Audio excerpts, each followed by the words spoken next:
Listo. Pues bueno, muy bien, muy buenos días, bienvenidos a esta nueva sesión de el diplomado en argumentación jurídica. Y bueno, el día de hoy vamos a ver eh, un tema bastante interesante, ¿no? Bastante particular en el derecho electoral mexicano, que es el tema de la argumentación intercultural. Como su nombre lo indica, pues nos va a referir a un tipo específico de conflictos, ¿no? En el que justamente este tipo de argumentación se resulta muy particular en la impartición de justicia. Bueno, miren, el tema se cobra una dimensión relevante en México a partir de la inclusión de los pueblos y de las comunidades indígenas y de otras poblaciones que habitan en nuestro territorio mexicano y que pues obviamente pues son susceptibles perdón, son sujetos de tener derechos y obligaciones en materia político-electoral, ¿no? En ese sentido, pues dentro de nuestra práctica democrática y dentro de nuestros ejercicios de los derechos de votar y de ser votado, pues participan, por un lado, personas eh, que, que estaban, ¿no? O que tienen un origen previo a la colonización de nuestro país, ¿no? Y también personas que han digámoslo así, sufrido una mezcla, ¿no? De culturas entre la cultura prehispánica y la cultura española, y en fin, con las nuevas dinámicas de la sociedad mexicana y en general las sociedades del mundo, pues esta relación en la que los estados-nación empiezan a perder fuerza en cuanto a las fronteras nacionales y la mezcla de culturas, pues bueno, llegamos a esta idea, ¿no? De que en nuestro país existe una gran variedad de culturas en nuestro país, ¿no? Y al hablar de culturas, pues por un lado nos referimos a la parte, digamos, de actividades, ¿no? De fiestas, de tradiciones que van marcando pues ciertos ritmos de desarrollo en las sociedades, ¿no? Pero también al hablar de esta multiculturalidad, pues también, y más en nuestra materia electoral, pues también estamos hablando de ciertas formas de participar en la vida democrática de nuestro país, ¿no? Entonces, pues dentro del ejercicio de los derechos político-electorales, vamos a ver que está presente la cuestión indígena en nuestro país, ¿no? Y bueno, al tener esta inclusión en la vida democrática de México, pues vamos a ver que pueden surgir diferentes relaciones, ¿no? Diferentes problemáticas en materia electoral que parten de la presencia o no de lo indígena. Y es ahí justamente donde puede surgir la interculturalidad. Bien, fíjense, al hablar del concepto intercultural, ¿no? Nos estamos refiriendo propiamente al caso, a los supuestos en el que las dos partes que están en un conflicto pertenecen a una misma comunidad, ¿no?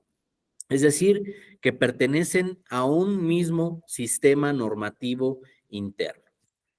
Bien, ahora, si esto es la interculturalidad, pues se estarán preguntando qué otros tipos de relación pueden surgir en materia electoral y que no es la interculturalidad. Bueno, por un lado, tenemos eh, la intraculturalidad, ¿no? Es decir, perdón, aquí les dije interculturalidad, que es la relación entre dos personas que pertenecen a comunidades indígenas, pero que pueden tener una diferencia respecto de los sistemas normativos internos, ¿no?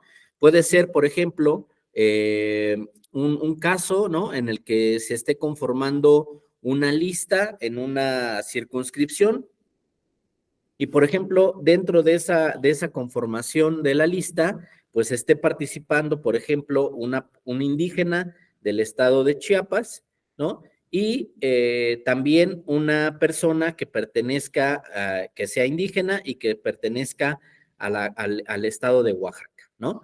Es decir, estamos hablando de una misma circunscripción, pero de dos entidades federativas en la que pueden estar involucrados diferentes pueblos indígenas y diferentes sistemas normativos internos, ¿no? Esa es la interculturalidad. Es decir, es la intervención, ¿no? De dos diferentes sistemas normativos internos que entran en un diálogo, en una interacción, ¿no? En materia electoral. Bien, eso es la interculturalidad. Ahora, otras formas en las que se ve involucrada los pueblos y las comunidades indígenas es, por ejemplo, los problemas intracomunitarios, ¿no? Es decir, estos asuntos donde las dos personas pertenecen a un mismo sistema normativo interno. Es decir, que estamos hablando de personas que generalmente radican en una misma comunidad y bajo un mismo sistema de normas jurídicas, normas comunitarias, ¿no? Después tendríamos los asuntos extracomunitarios. Estos asuntos, por ejemplo, son aquellos donde solo una de las partes pertenece a una comunidad indígena y la otra parte no forma parte de algún pueblo o alguna comunidad indígena, ¿no? Aquí, por ejemplo, vamos a ver que son muy frecuentes estos asuntos extracomunitarios, por ejemplo, cuando los pueblos y comunidades indígenas se involucran en elecciones de cargos de elección popular, en el que se mezclan, por un lado, el sistema de partidos políticos y las candidaturas independientes, y por otro lado también los sistemas normativos internos, ¿no? En esos casos, pues puede haber un choque entre, por ejemplo, candidatos que quieran ocupar una postulación, ¿no? Y que no pertenecen a la comunidad indígena, y por otro lado, los candidatos que surjan desde la comunidad y que busquen la representatividad a través de un partido político, ¿no? Entonces, tendríamos estos diferentes asuntos, los intracomunitarios, los intercomunitarios y los extracomunitarios. Ajá. Bueno, derivado de estos diferentes asuntos que puede conocer un tribunal electoral, pues ha surgido en términos generales la idea de la justicia intercultural, ¿no? O este arte de juzgar con una perspectiva intercultural. Bien, fíjense, a lo largo de la historia, desde que se visibilizaron los pueblos indígenas, pues hemos tenido ciertas políticas de trato, ¿no? Hacia estos pueblos, hacia estas comunidades indígenas, que podrían marcar de alguna forma el modo en cómo desde el Estado mexicano se dialoga con estas poblaciones, ¿no? Por un lado, por ejemplo, tuvimos la modalidad de la exclusión, ¿no? Este asunto donde no se reconocía la existencia de los pueblos indígenas, ¿no? Lo que se buscaba era pues un exterminio, ¿no? De los pueblos indígenas. Después pasamos a una segunda etapa, ¿no? Donde el Estado, pues trató de protegerlos, ¿no? Pero eh, desde una total ausencia del reconocimiento de sus instituciones, de sus normas, ¿no? Entonces era el Estado protector del Estado que buscaba darle una protección a los pueblos indígenas, ¿no? Después vino una tercera etapa donde se trataba de buscar que los pueblos indígenas se incorporaran, ¿no? Simplemente al sistema electoral mexicano de una forma, pues que fuera similar al resto de la población mexicana, ¿no? Es decir, todavía ahí no reconocíamos las diferencias, no reconocíamos lo particular de esta población, ¿no? Después, fíjense, pues ya empezamos un modelo de apertura, ¿no? Empezamos un modelo en el que propiamente pues empezamos a abrir caminos a los pueblos indígenas para participar en ciertas áreas del derecho electoral mexicano, ¿no? Y bueno, pues ahí, por ejemplo, empezamos a tener pues algunas reformas, ¿no? Constitucionales principalmente, en la Constitución Política de los Estados Unidos Mexicanos para reconocer este derecho de que pueden participar en la vida democrática de nuestro país. Y finalmente vendría pues la última etapa, y creo que es en la que nos encontramos actualmente, que es la etapa del reconocimiento, ¿no? Y donde justamente se busca que los pueblos y las comunidades indígenas participen desde sus propios sistemas normativos internos, ¿no? Fíjense, eh, a partir de estas cinco políticas indigenistas que ha habido en nuestro país, pues existen diferentes formas, ¿no? De dirigirnos, de dialogar con estos pueblos indígenas. Y es lo que justamente, pues podríamos empezar a vislumbrar como estas formas, ¿no? De argumentar hacia lo indígena. Bien. Ahora, cuando hablamos de argumentación intercultural, hay que partir de uno de los primeros elementos de los cuales hay que partir, pues es que la sociedad mexicana no tiene una población homogénea, ¿no?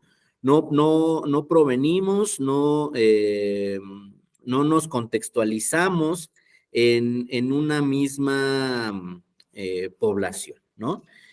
Por un lado, pues, por ejemplo, tenemos digamos, a las personas ya, pues, occidentalizadas, las personas que ya no tienen raíces propiamente étnicas, ¿no? De su descendencia, ¿no? Pero por otro lado, por ejemplo, tenemos a los pueblos y a las comunidades indígenas, ¿no? De hecho, hasta 2019, por ejemplo, nuestro artículo segundo constitucional estaba enfocado a los pueblos indígenas y a las comunidades indígenas, ¿no?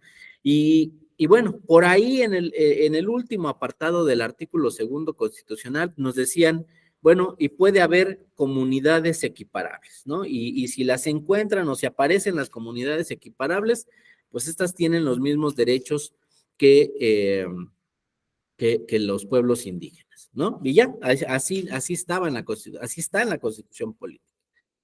Bien, pero después de este reconocimiento de lo indígena en 2001, ¿no? Y que ha tenido un largo camino de implementación y de protección, ¿no? Pues hemos visto cómo han surgido nuevas poblaciones, ¿no? Nuevos asentamientos que están marcados por nuevas poblaciones que tienen alguna referencia étnica u originaria, ¿no? Hacia otros pueblos eh, étnicos.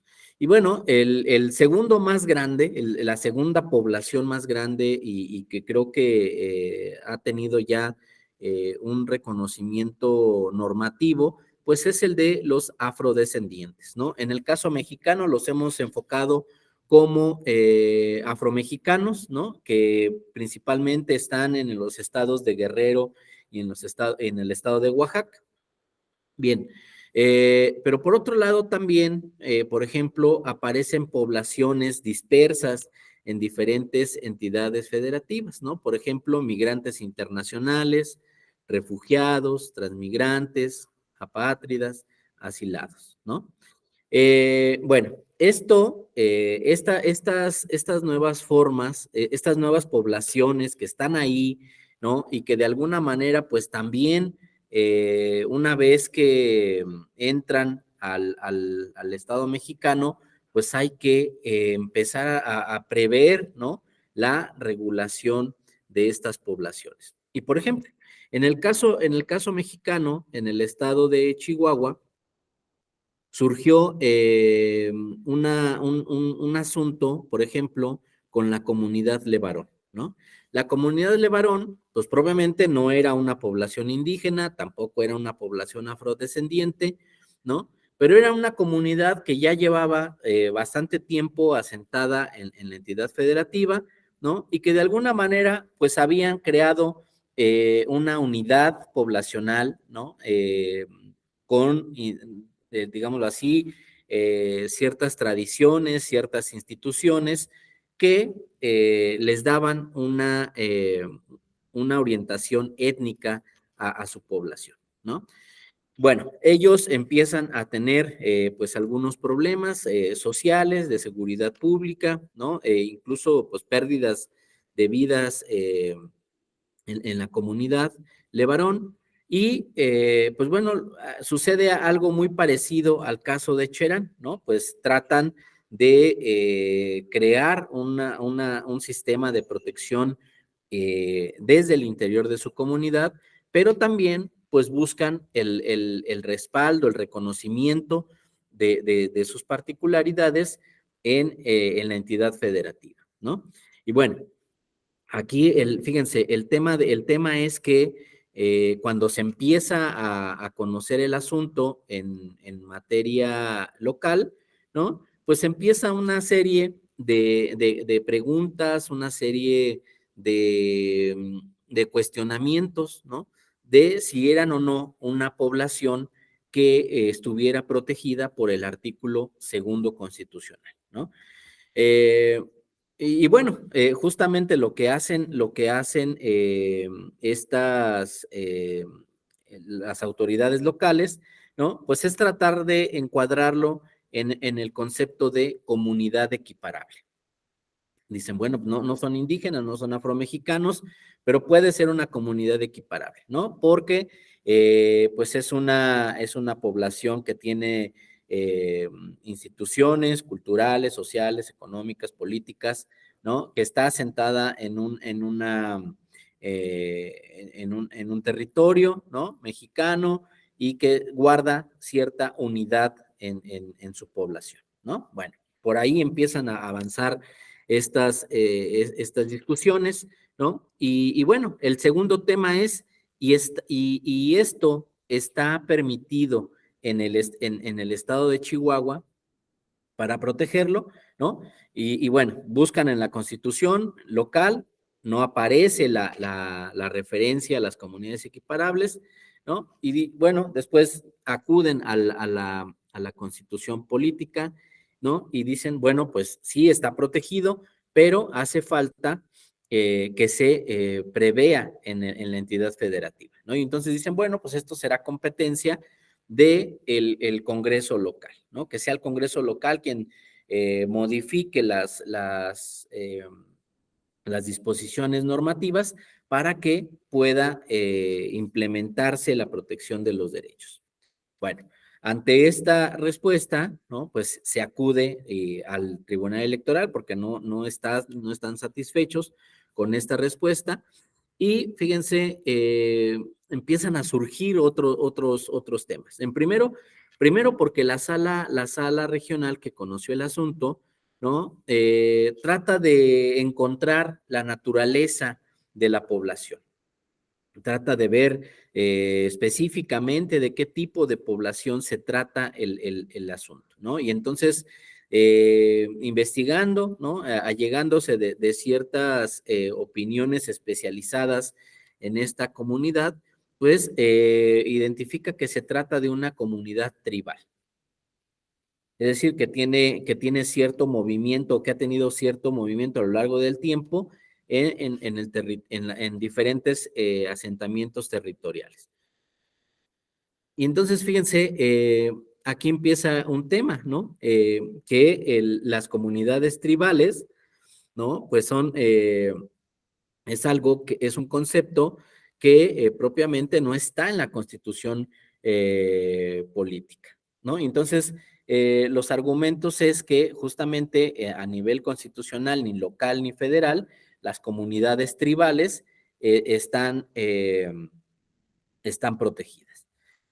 Entonces, pues, por ejemplo, ahí es donde, por ejemplo, la sala regional dice, oye, pues es que el Tribunal Electoral no es una autoridad competente para conocer de asuntos de comunidades tribales.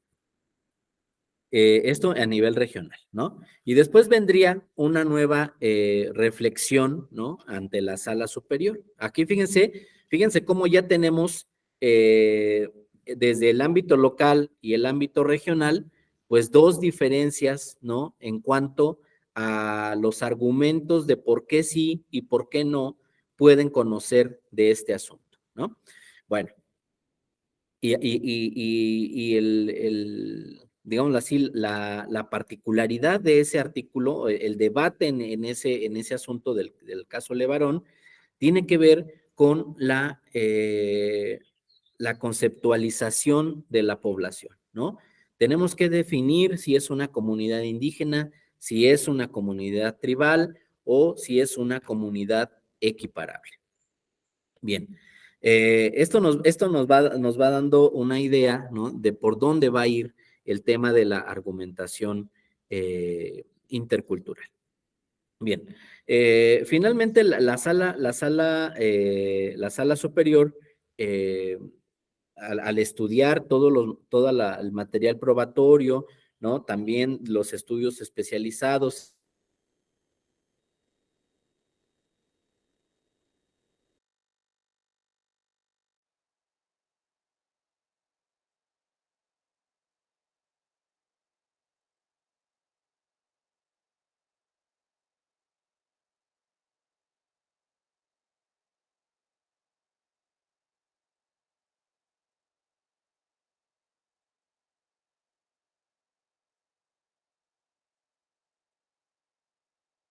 Se nos cortó la señal con el doctor Enrique Inti. Vamos a recuperarla si nos dan unos minutos, por favor. Muchas gracias.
Ay, una disculpa, tuve un problemita técnico aquí en mi computadora, pero ya está solucionado. Bueno, les estaba comentando, ¿no?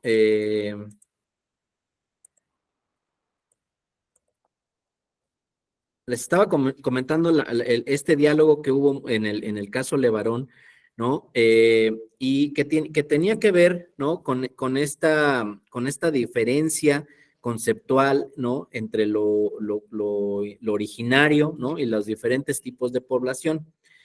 Y bueno, al final, fíjense lo que hace, lo que concluye la sala superior, pues es que efectivamente se trata de una comunidad tribal, ¿no? Que se trata de una comunidad que puede ser una comunidad equiparable a los pueblos y a las comunidades indígenas, ¿no? Pero fíjense, regresa al criterio local, ¿no? Lo que dice es que efectivamente pueden ser protegidos, ¿no? Puede existir la posibilidad de proteger sus derechos político-electorales siempre y cuando el Congreso local, ¿no? Pues prevea esta normatividad, ¿no? Y entonces instruye, por ejemplo, al Congreso local a que realice una serie de encuestas, ¿no? Una serie de trabajos legislativos, ¿no? Y que pudieran ser aplicables estas reglas en los siguientes procesos en la entidad de la comunidad de Levara, en la entidad de Chihuahua. Bien, este tema, ¿no? Por ejemplo, ha surgido en otras entidades federativas. Por ejemplo, en la Ciudad de México, ¿no? Ahora, el domingo, este domingo que acaba de pasar, ¿no? Por ejemplo, vimos el ejercicio respecto de los presupuestos participativos, ¿no? Y cómo se llevaron a cabo ciertas consultas, ¿no? Pues para conocer la opinión de las personas que habitan en la Ciudad de México, ¿no? Y poder finalmente, pues, saber cuál es su orientación respecto de cómo se debe de ejercer el presupuesto. Bien, fíjense, esto ya tiene algunos años, ¿no? En unos 4 o 5 años, que se modificó la ley que regula estos ejercicios de participación ciudadana. Pero fíjense, algo que impactaba en esta reglamentación era que se creaban ciertos comités, ¿no? Que justamente iban a permitir incentivar la participación en esta materia. El tema es que cuando se reforma esta disposición, algo que se omite, no sabría decirle si fue voluntariamente o fue algo que simplemente buscaba darle un mismo tratamiento a un asunto, pues se eliminaban los comités de los barrios originarios. Y fíjense, los comités de barrios originarios pues es una institución que además para los presupuestos participativos, pues es una forma de organizarse en los barrios originarios, ¿no? Entonces, al reformarse la ley, se omitía la participación de estos comités, ¿no? De los barrios originarios y se creaba una figura que era homogénea tanto para barrios originarios como para el resto de la Ciudad de México. Bien, esto, por ejemplo, pues también marcó un debate en sede jurisdiccional, ¿no? Porque justamente las personas que radican en los barrios originarios, pues señalaban, ¿no? Que no se estaba respetando su identidad, ¿no? Que no se les estaba reconociendo su carácter originario en la Ciudad de México y que justamente se estaba tratando de regresar a una política, pues ya superada, que era la de la asimilación, ¿no? Tratar de forzarlos a participar a partir de ciertas instituciones que no forman parte de sus sistemas normativos internos, ¿no? Entonces, lo que decían ellos, bueno, está bien que se creen otros comités, ¿no? Y que puedan servir para el resto de la Ciudad de México, ¿no? Pero si lo que sí solicitaban era que se respetaran sus propios comités. Y bueno, al final la sentencia del Tribunal Electoral pues fue en ese sentido, ¿no? De que para los barrios originarios se retomaran o se permitiera organizarse a través de los propios comités que formaran parte de los barrios originarios, ¿no? Que históricamente venían siendo parte de estas comunidades. Bien, por ejemplo, otro asunto donde también hubo debate por la naturaleza de la población. Fíjense, en Tecuanapan, Guerrero, ¿no? Una comunidad, ¿no? Sin afirmar que pertenece a alguna población en particular, acude al Instituto Electoral de Guerrero a solicitar que se realicen todos los trabajos, digámoslo así, administrativos que se requieran para poder cambiar de sistema de partidos a sistemas normativos internos. Fíjense, hasta aquí no hay una referencia específica a alguna comunidad, ¿no? Simplemente cambio a sistemas normativos internos. Ok. Bueno, el Instituto Electoral de Guerrero lo que hace es implementar, ¿no? Atender la solicitud, implementa una consulta, ¿no? A la comunidad para, pues, verificar, ¿no? Por un lado, que efectivamente, pues, se quiera este cambio de sistema normativo interno, ¿no? Y para tratar de identificar a la población, ¿no?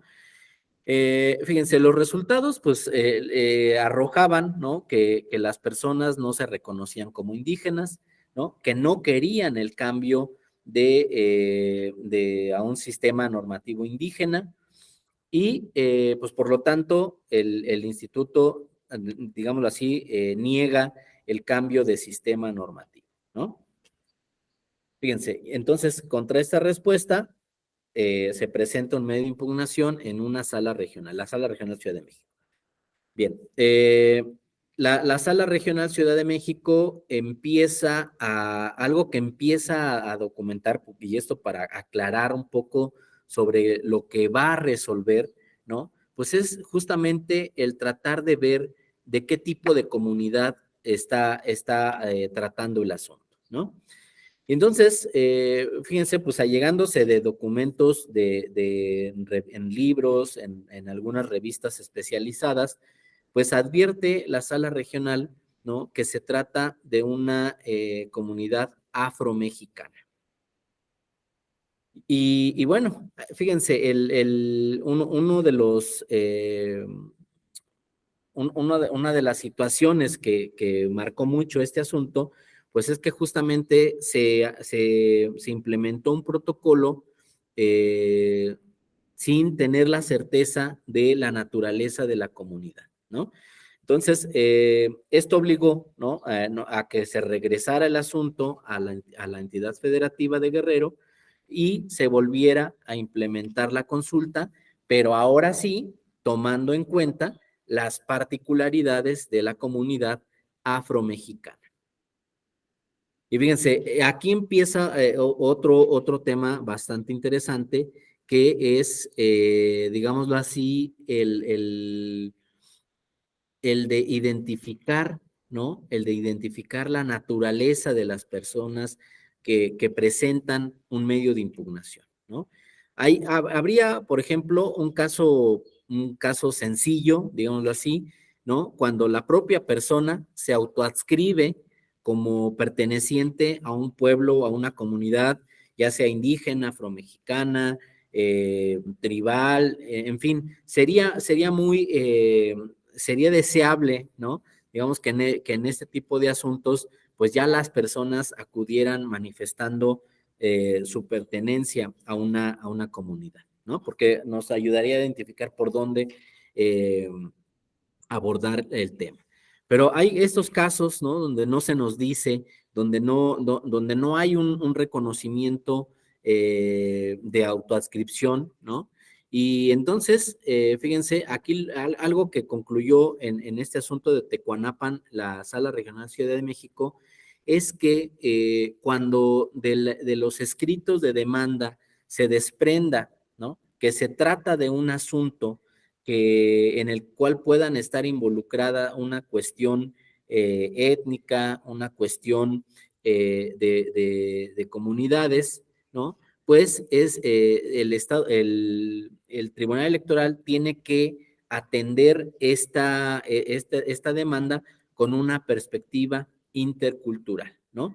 Porque pueden estar en pugna, ¿no?, pues derechos entre diferentes comunidades indígenas, una misma comunidad indígena o una comunidad respecto de otras personas que no son personas indígenas, ¿no? Y justamente este tema, pues podría tener esta naturaleza de ser un tema de extracomunitaria, ¿no? La materia. Bien. Entonces, fíjense, pues en estos asuntos, pues hay un diálogo intercultural, ¿no? Hay una serie de, de características, ¿no?, que vamos a ir descubriendo en los planteamientos de una demanda, ¿no? Primero, pues podemos partir del reconocimiento, ¿no?, de la pertenencia a ciertas comunidades originarias, ¿no?, por un lado. Después, el identificar ciertos sistemas normativos internos, ¿no?, que nos pueden referir a una diversidad normativa, a una diversidad de valores que estén marcando la forma en cómo se ejercen la democracia al interior de las comunidades indígenas, ¿no?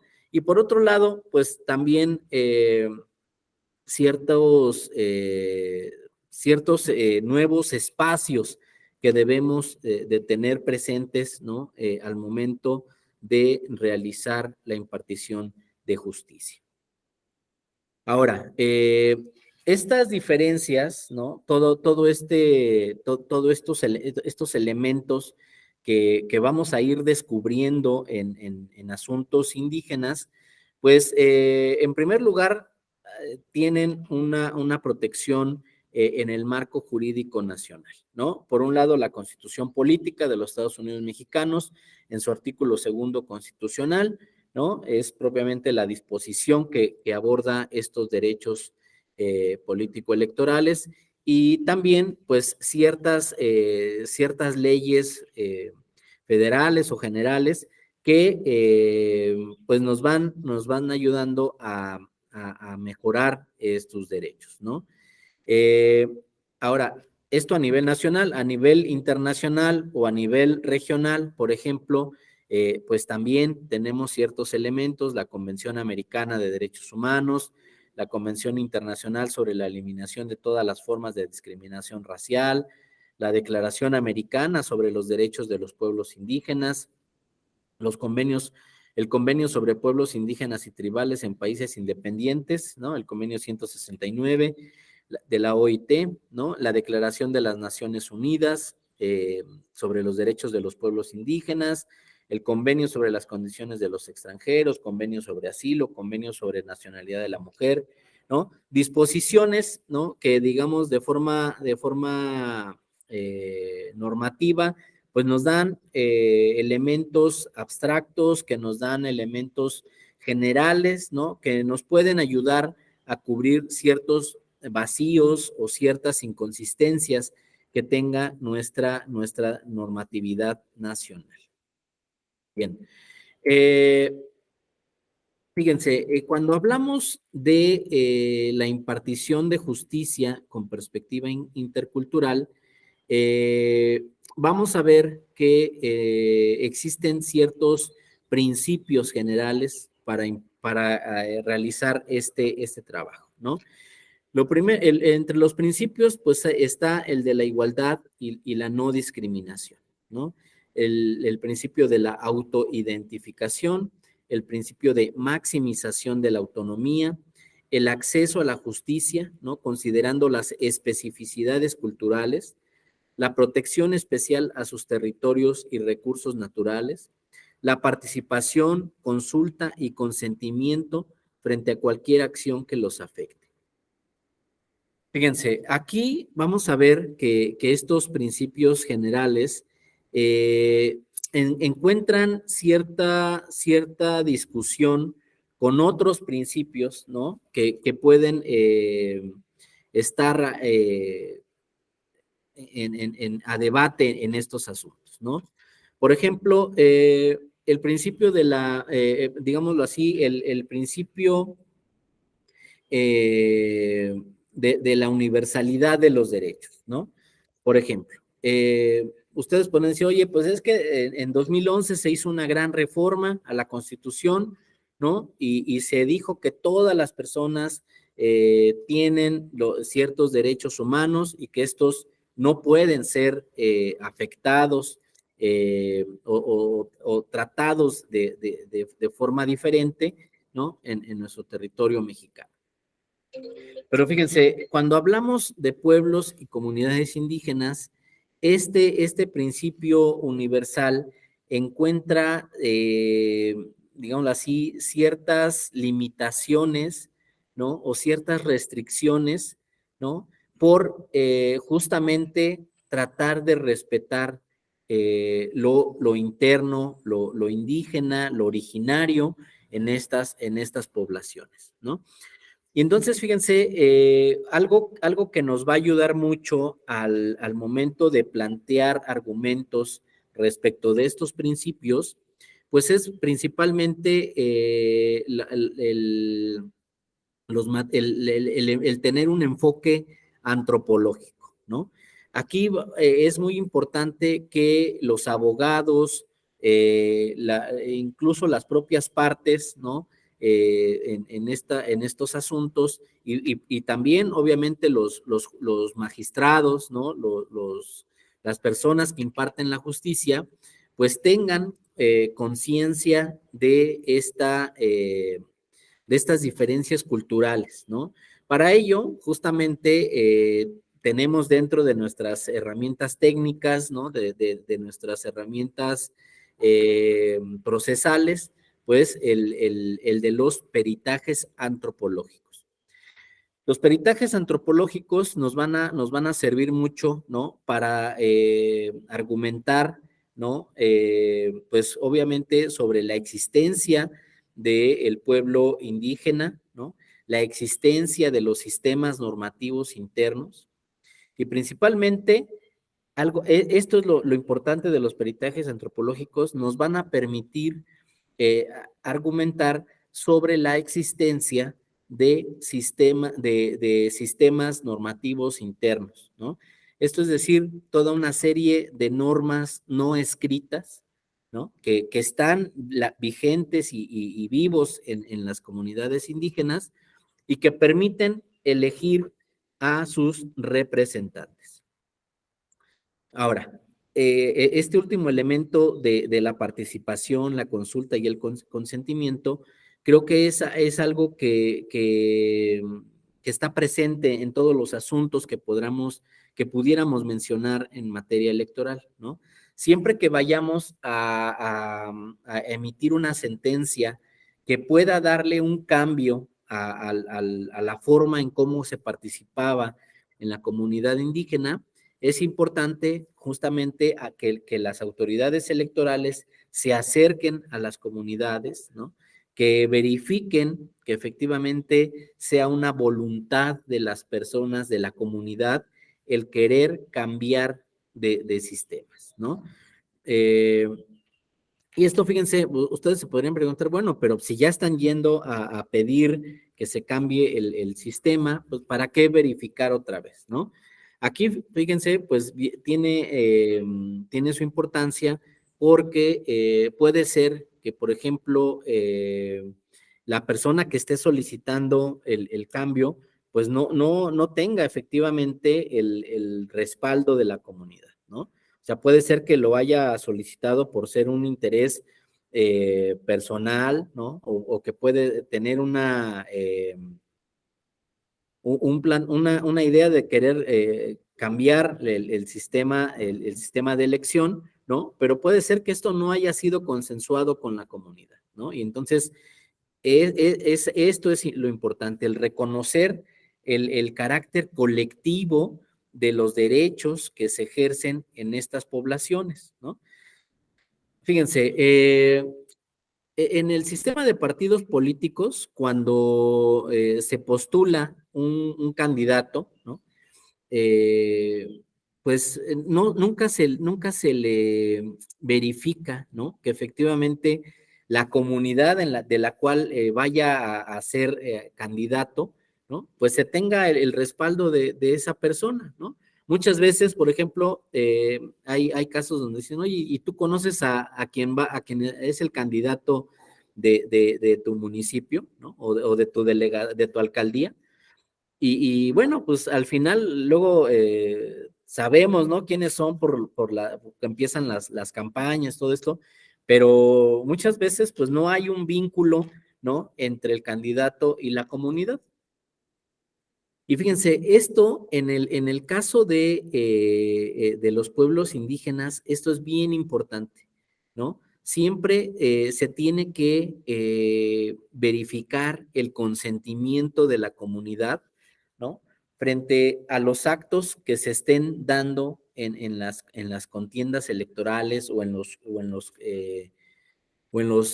los asuntos donde se busque cambiar de sistema normativo interno, ¿no? Siempre hay que saber cómo lo está viendo la comunidad, ¿no? Fíjense, puede haber un caso donde se dé una reforma, ¿no? Se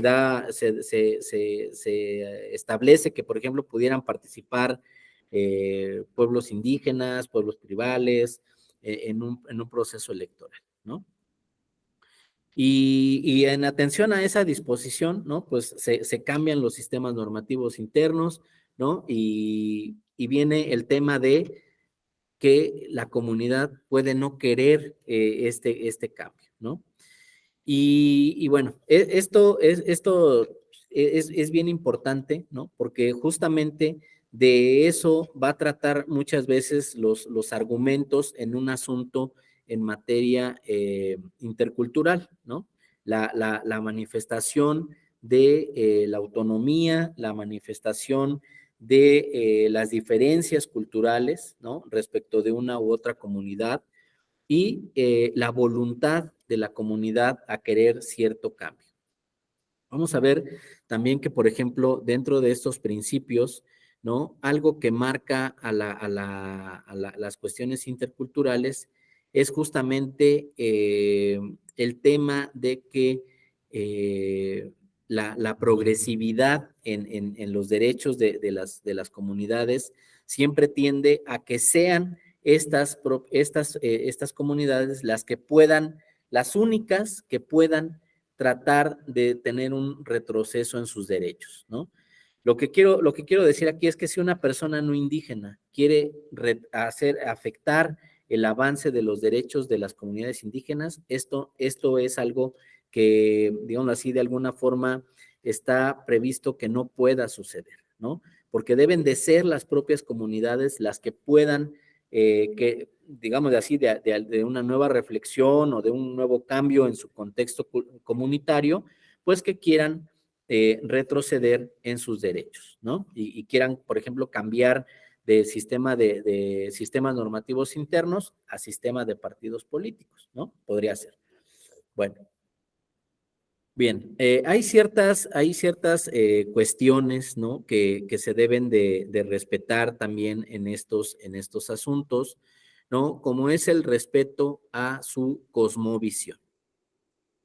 Fíjense, la cosmovisión es, digámoslo así, la forma en cómo entiende como una determinada comunidad, pues la relación del individuo con la participación política, ¿no? Entre otras cuestiones. Entonces, esto también se debe de respetar, ¿no? Y esto, por ejemplo, impacta muchas veces en la forma de crear los líderes indígenas, ¿no?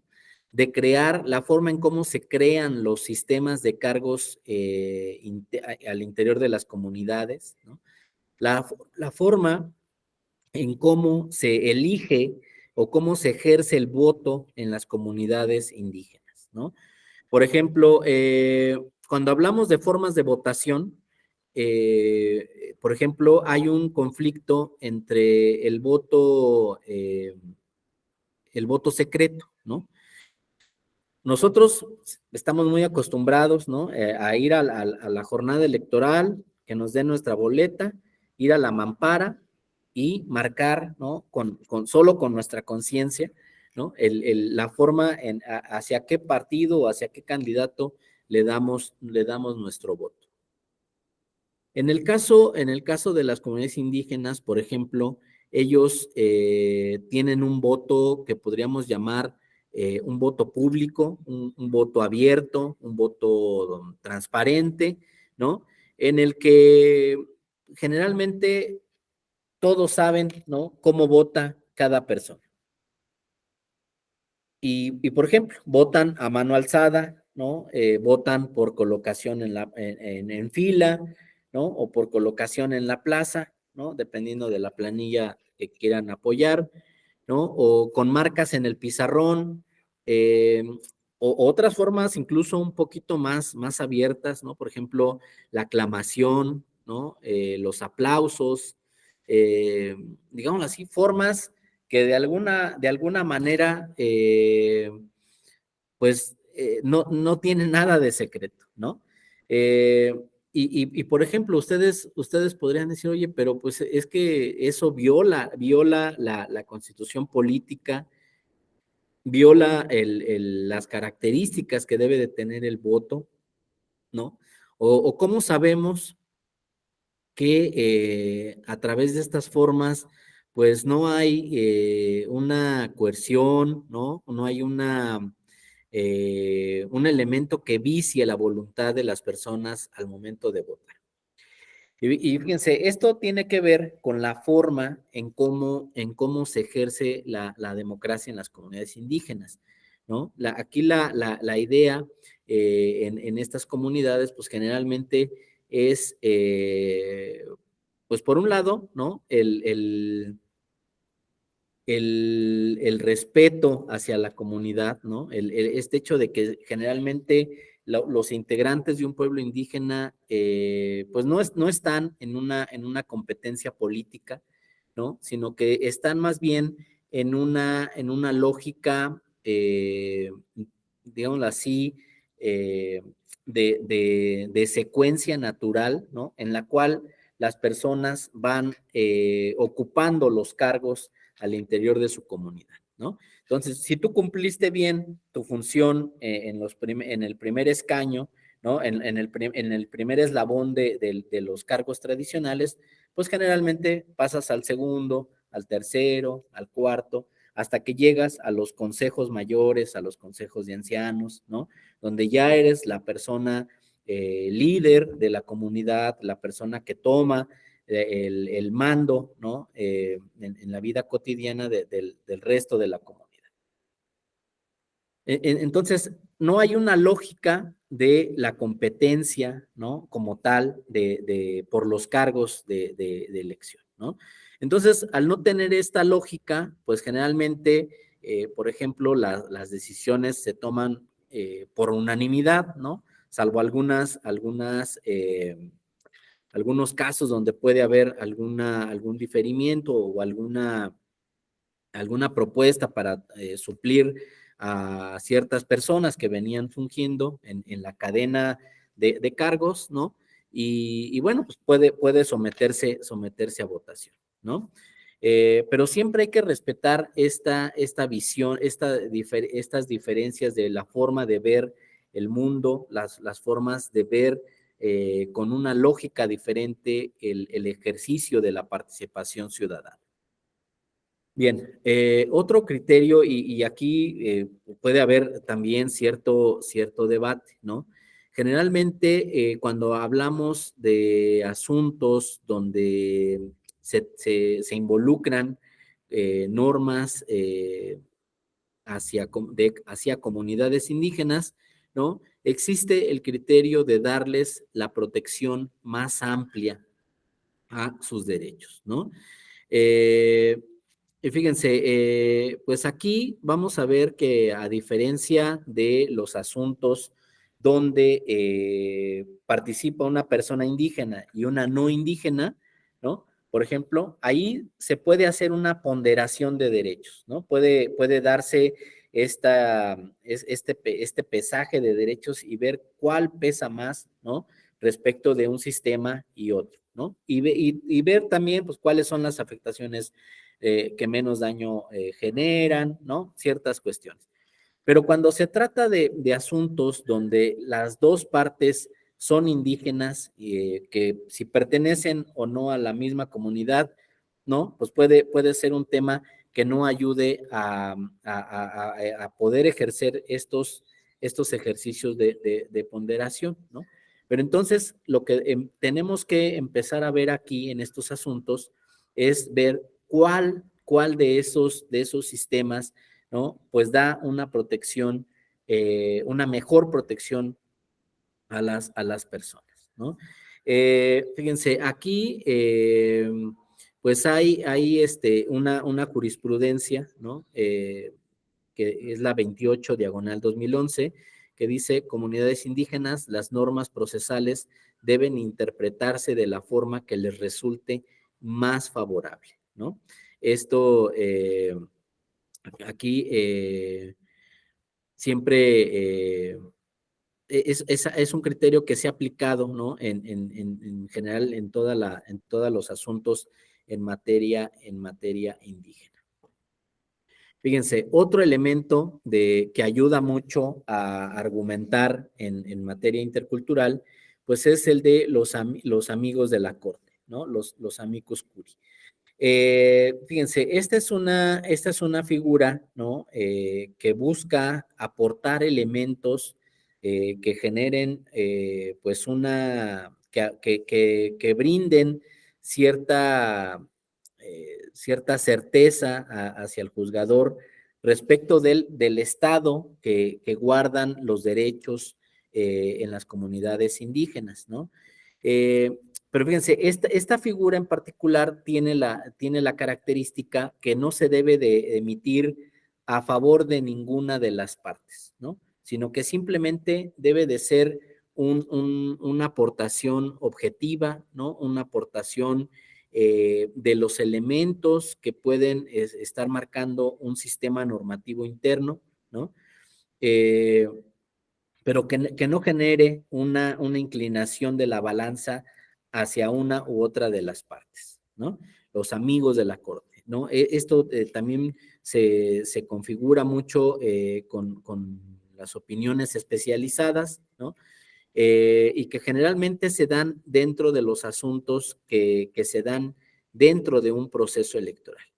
Cuando los conflictos surgen fuera de los procesos electorales, generalmente se ocupan los peritajes antropológicos.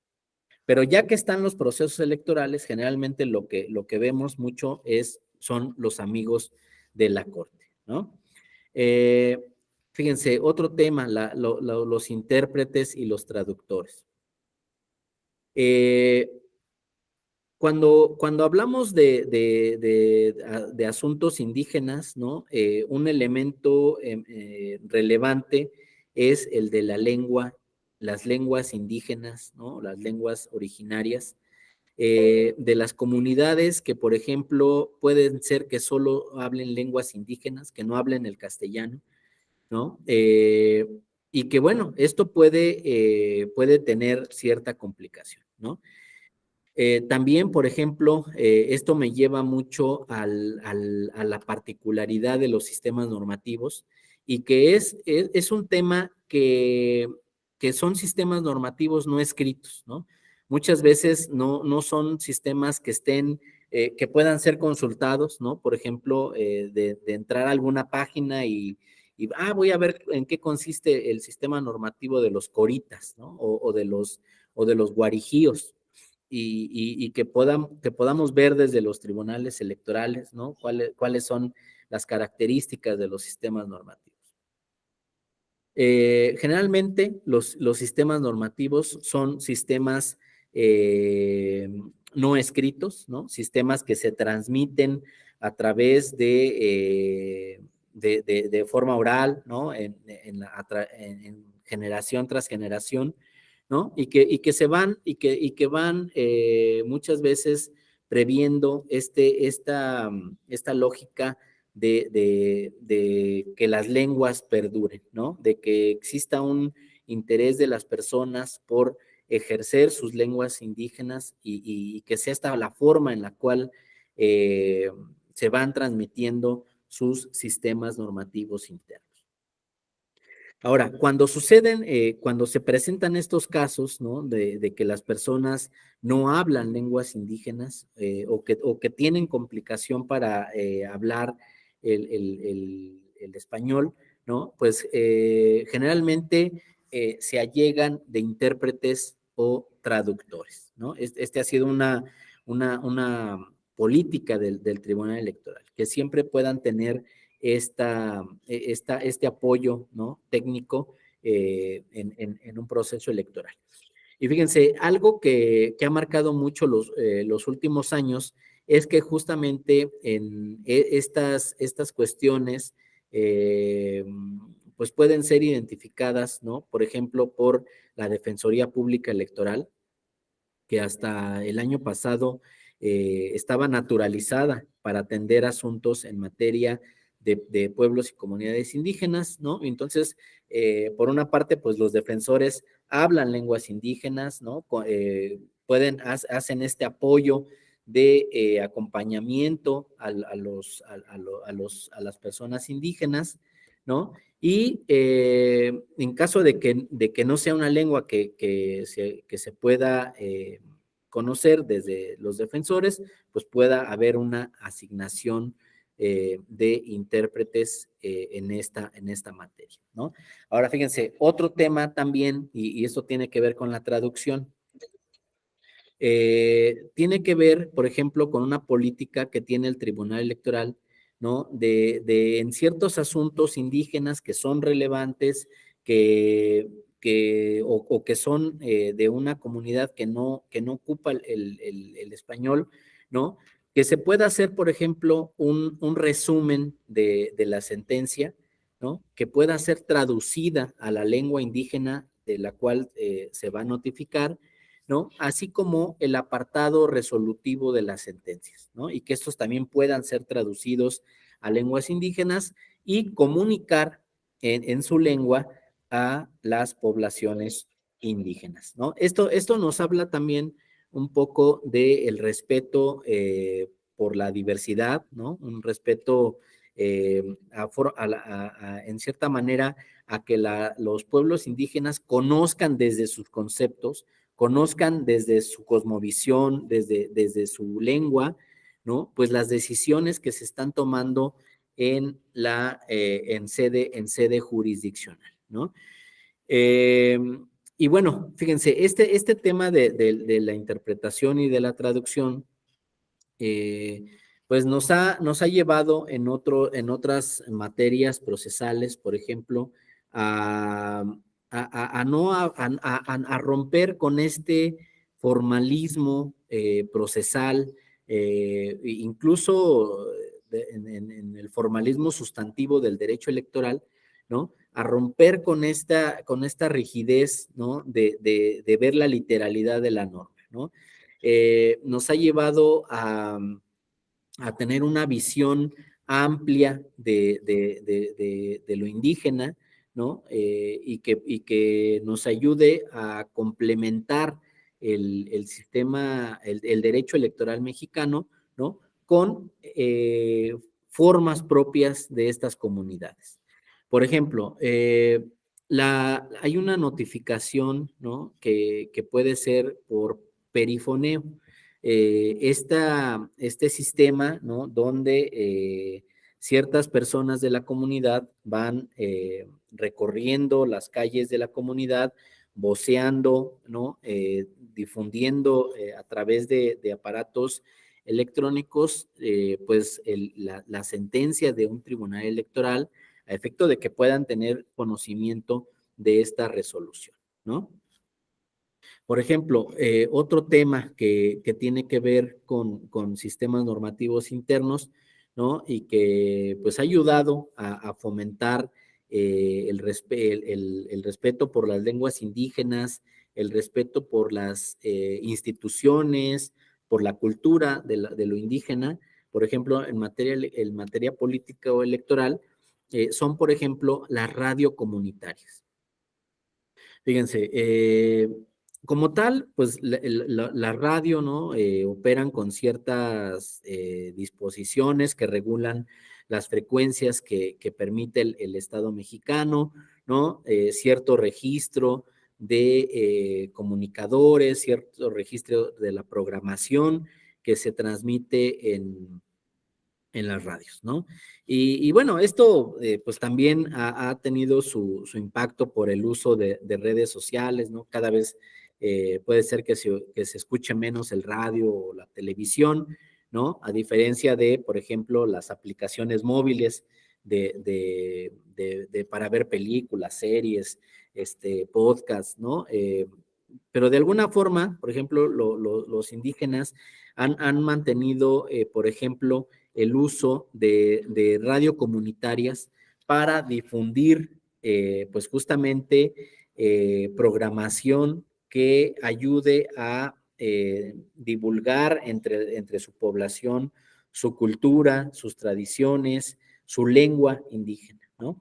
Entonces, pues ha habido ciertos asuntos donde justamente se promueve este uso de formas diferentes de comunicar, ¿no? Por ejemplo, algo que es bien importante en este tema es, por ejemplo, cuando una autoridad responsable dice que, por ejemplo, el asunto es extemporáneo, ¿no? Porque a partir de la fecha en la que se publicó en un periódico oficial o en el diario oficial tal disposición, pues ya pasó el tiempo en el que las personas pueden impugnar ese acto. Y fíjense, el tema con los periódicos oficiales, con el diario oficial de la federación, pues es que muchas veces esos medios de difusión, pues no son propios o no son comunes, ¿no? De que los consulten los pueblos indígenas o las comunidades indígenas, ¿no? Entonces, pues muchas veces lo que ha tenido que hacer el Tribunal Electoral, pues es quitar el formalismo, por ejemplo, en los plazos para presentar un medio de impugnación, ¿no? Justamente porque pues muchas veces los pueblos indígenas no tienen conocimiento de los periódicos o los diarios oficiales, ¿no? Porque, por ejemplo, pues están muy aislados de los lugares en donde se distribuyen estos materiales, ¿no? Entonces, hasta que la comunidad tiene conocimiento de esta disposición, ¿no? Pues aplica el plazo para presentar el medio de impugnación, ¿no? Entonces, hay que tener mucho cuidado, ¿no? Cuando se argumente, pues, estos temas.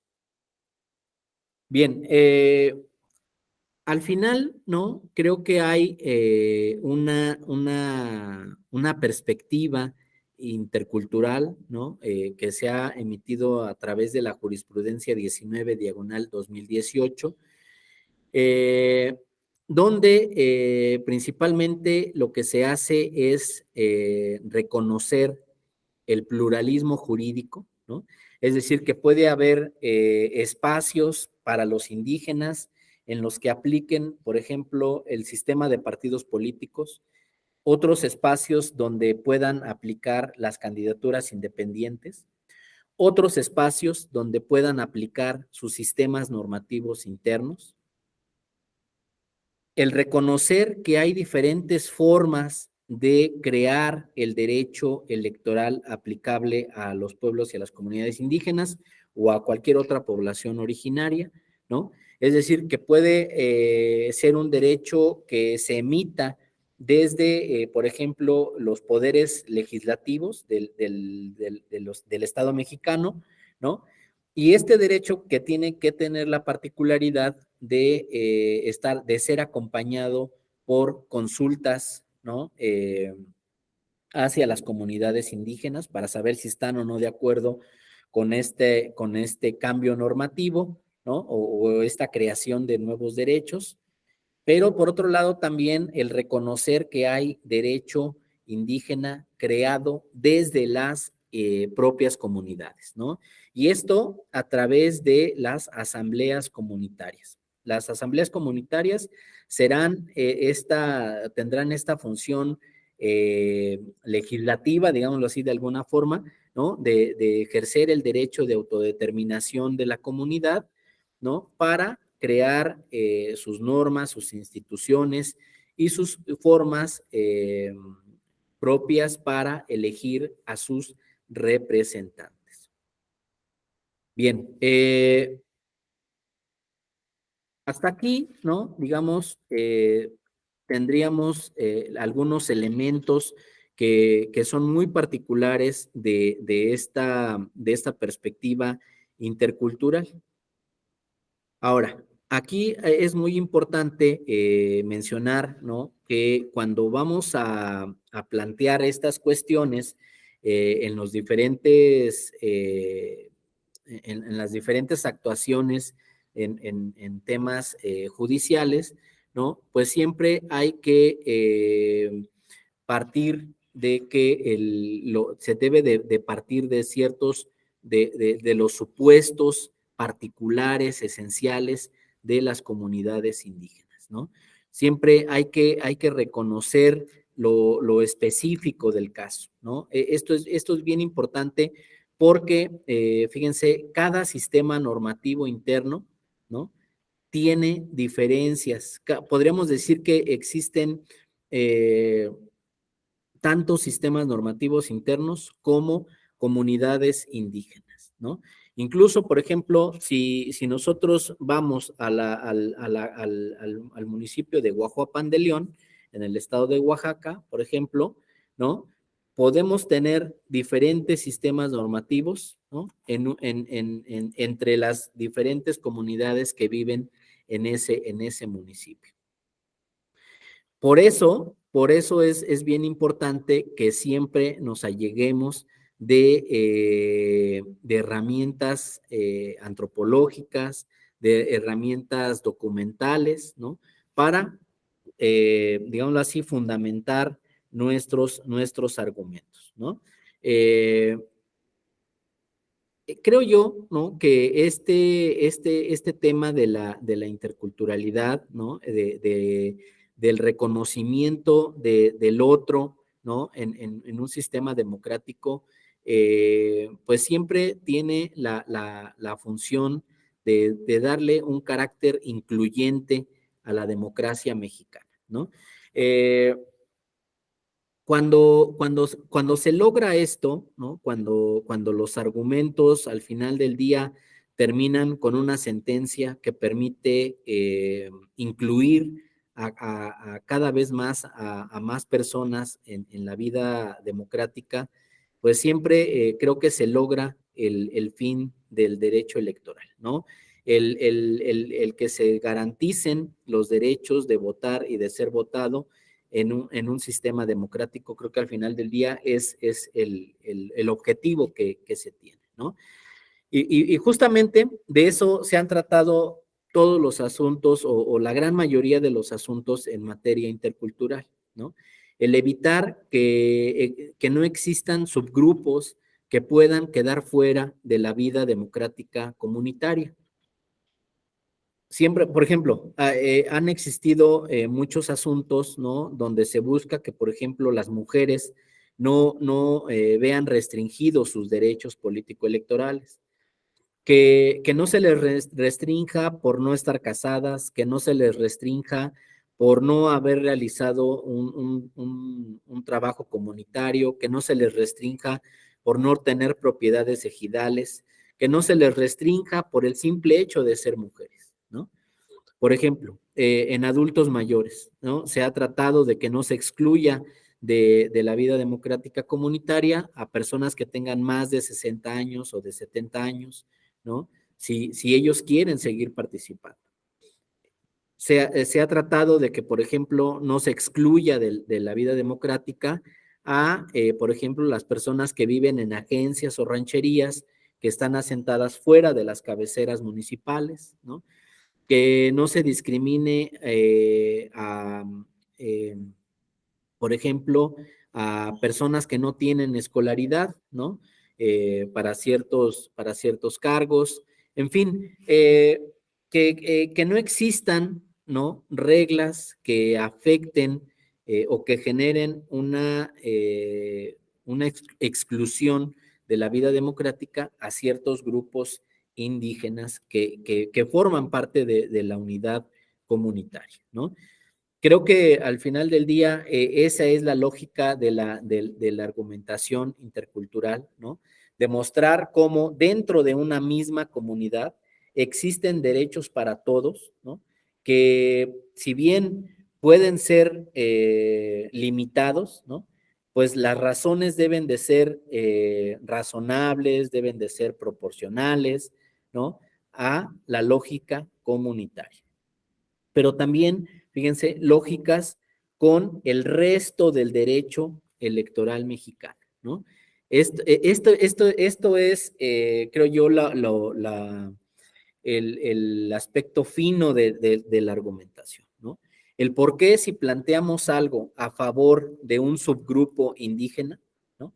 Cómo ese derecho es acorde con el resto del sistema electoral mexicano, ¿no? Y cómo no genera una afectación, digamos, irracional a la otra persona. Creo que ahí está lo intercultural, ¿no? Y fíjense, algo que está marcando este tema de la argumentación intercultural, se está dando, por ejemplo, también en los temas de mediación, ¿no? Fíjense, en la figura de la mediación sucede mucho que, por ejemplo, los que discuten, los que dialogan, los que están presentando argumentos a favor o en contra de un derecho son las propias partes, ¿no? Y al referirnos a las propias partes, nos estamos refiriendo a, a los propios sistemas normativos internos. Ellos están dialogando, ellos están generando ciertas afirmaciones, ciertos enunciados que abonan a la construcción de un derecho. Pero fíjense, también en esa figura de mediación es bien importante que atrás del debate, ¿no? Y esto como una figura de observación de los diálogos, está la comunidad, ¿no? Los representantes de la comunidad indígena a la que pertenecen las partes están escuchando, están reflexionando y están verificando que efectivamente todo lo que se esté señalando en un asunto indígena sea parte de su sistema normativo interno. Bien, esto creo que va a ser el resultado que al final se espera de la justicia mexicana, ¿no?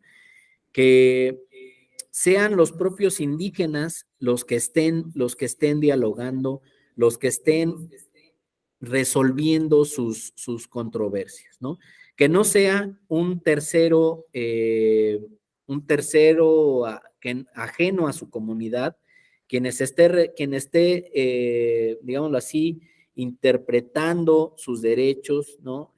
Dándole un sentido a su sistema normativo interno. Creo que por ahí podría haber un campo de acción bastante interesante, ¿no? Justamente con la incorporación de magistrados que tengan este perfil, ¿no? Por ejemplo, en ciertas salas regionales que estén muy enfocadas a este tema de la argumentación intercultural, principalmente en la sala regional Jalapa, ¿no? Por ejemplo, alguna característica podría ser la de hablar una lengua indígena, conocer un sistema normativo interno o conocer sistemas normativos internos, ¿no? El tener una formación antropológica, el tener una formación intercultural, ¿no? Hoy, por ejemplo, es muy frecuente encontrar en el sureste mexicano universidades interculturales, ¿no? Donde se enseña derecho, ¿no? Donde se enseña pues una lógica diferente para aplicar el derecho que de alguna forma tenga la lógica de beneficiar a la comunidad, ¿no? No ver el derecho como un beneficio personal, un beneficio individual para mi participación en un determinado proceso electoral, ¿no? Sino que al final estamos buscando que la solución de los conflictos entre personas indígenas o entre actores indígenas tenga como objetivo el beneficiar a la comunidad, ¿no? Eso creo yo, es otro de los elementos de la argumentación intercultural, ¿no? Que más que tener un beneficio individual, también busque un beneficio colectivo, un beneficio comunitario, ¿no? Que pues vaya fomentando, ¿no? En las comunidades indígenas esta, esta búsqueda, ¿no? Por mantener a lo largo de la historia un derecho progresivo, un derecho que vaya a perdurar en la comunidad indígena hasta que esta comunidad pues ya no quiera o ya no pueda implementar estos derechos, ¿no? Esto creo, pues son los elementos que yo les quería compartir el día de hoy. No sé si alguien ahora quisiera darnos alguna reflexión o alguna pregunta, ¿no? Que quisieran hacer ustedes. Pues con mucho gusto, ahora yo quedo atento a sus comentarios. Muchísimas gracias.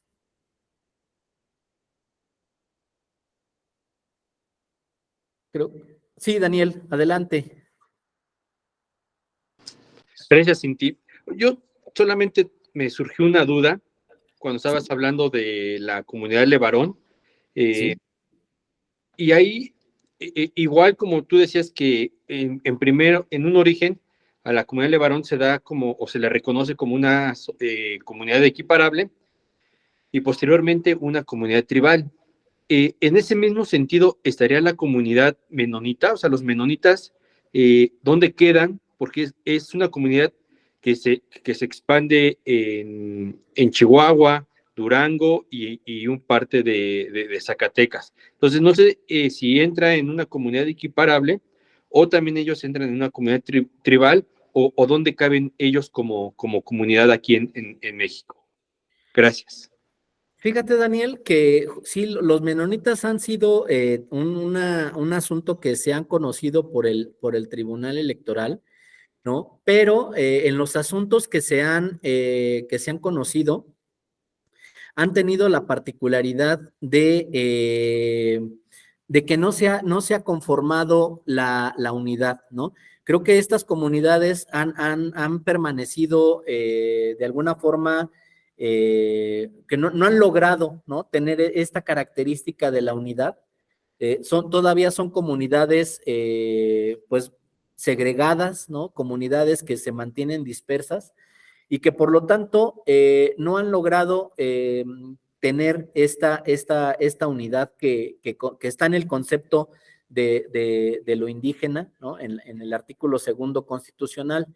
En ese sentido, déjame buscarte por ahí un par de sentencias de esta comunidad menonita y se las comparto al grupo, ¿no? Pero justamente no se les ha dado este carácter, ¿no? A pesar de que tienen ciertos elementos de comunidad que pudiera ser equiparable, ¿no? Todavía la dimensión de esa comunidad no ha permitido, ¿no? O, por ejemplo, en algunos asuntos, el hecho de mantener las instituciones políticas también no ha sido un factor que ha permitido otorgarles ese carácter. Pero qué bueno que lo mencionas, porque efectivamente ha habido muchas comunidades que han tratado de buscar la aplicación de este concepto de equiparabilidad. Y, por ejemplo, la comunidad de personas que usan la lengua de señas, ¿no? Por ejemplo, ellos han acudido buscando esta equiparación, ¿no? Y dicen, pues, oye, pues somos una comunidad que tiene ciertas características homogéneas, ¿no? Ocupamos un lenguaje, ¿no? Tenemos ciertos espacios, ¿no? Donde nos organizamos, ¿no? Para luchar por nuestros derechos, ¿no? Y buscan, ¿no? Esta equiparación, ¿no? Y han sido otros casos donde también, pues, no se ha otorgado desde las sentencias del tribunal la equiparación, ¿no? Creo que la comunidad de Levarón es la primera en el caso mexicano que se le equiparó, ¿no? A un pueblo indígena en términos del artículo 2º constitucional. Pero bueno, lo que quiero mencionar es que puede ser que todavía no hayamos visibilizado todas las poblaciones existentes en nuestro territorio mexicano. Puede ser que surja alguna otra comunidad, ¿no? Que nos lleve a reflexionar sobre esta materia. Por ejemplo, le agregamos el apartado C al artículo 2º constitucional, pero seguimos dejando dentro del apartado A y el apartado B, que es lo propio de los pueblos indígenas, ahí seguimos dejando el término de comunidad equiparable, ¿no? Y la pregunta hubiera sido, ¿y por qué no ese tema de la comunidad equiparable lo llevamos por ejemplo, al final del apartado C, ¿no? Y que pudiera ser que una comunidad equiparable fuera a indígena y afromexicano, ¿no? ¿Qué hubiera significado el que algo pudiera ser equiparable a lo afromexicano? Hubieran entrado, creo yo, otras comunidades, ¿no? Que pudieran estar orientadas hacia esta comunidad menonita, ¿no? Tal vez, que tengan un origen fuera de nuestro territorio mexicano, ¿no? Que llegan al territorio nacional, ¿no? Y que tienen cierto crecimiento poblacional, ¿no? Pero bueno, esto, pues, ese es al final del caso, Daniel, creo yo que ese es el efecto de los argumentos, ¿no? Del argumentar a favor de por qué una comunidad sí podría ser equiparable, o bajo qué elementos podríamos acreditar que una comunidad menonita, ¿no? Por ejemplo, sí cumple con este criterio de unidad, con este criterio de asentamiento, con este criterio de tener instituciones sociales, económicas, políticas, ¿no? Que permitieran ejercer su autogobierno o su autonomía, ¿no? Para ejercer derechos político-electorales. De eso trata o hacia allá va este tema de la argumentación, ¿no? Hacia acreditar, ¿no? El por qué sí o el por qué no, ¿no? Pueden tener esta equiparación, ¿no?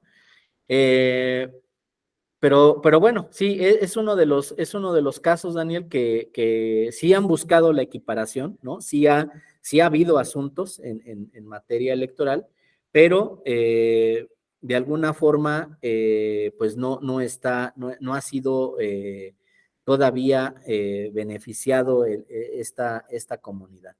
Creo yo que, por ejemplo, hay algunas,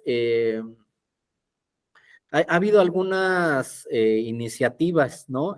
Para reformar y para regular este tema de la comunidad menonita.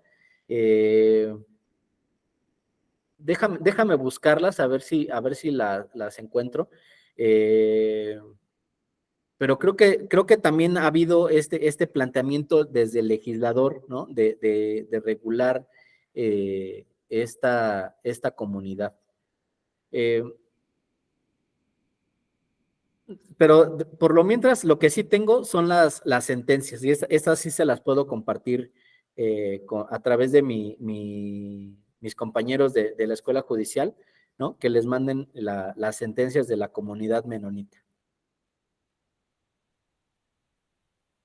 Muchas gracias, Daniel. Gracias, Tinti. Bueno, pues si no tuvieran más comentarios, pues creo que por aquí cerraríamos la sesión del día de hoy, ¿no? Van a ver que la próxima sesión, ¿no? Con el tema de la argumentación contextual, lo van a complementar el tema, ¿no? Y de alguna manera van a tener un panorama un poquito más amplio, ¿no? Con el tema de lo contextual. Pues bueno, pues muchísimas gracias. Quedo a su disposición, ¿no? En futuras actividades de la Escuela Judicial Electoral, y que tengan un muy buen día y que concluyan muy bien su diplomado. Muchísimas gracias.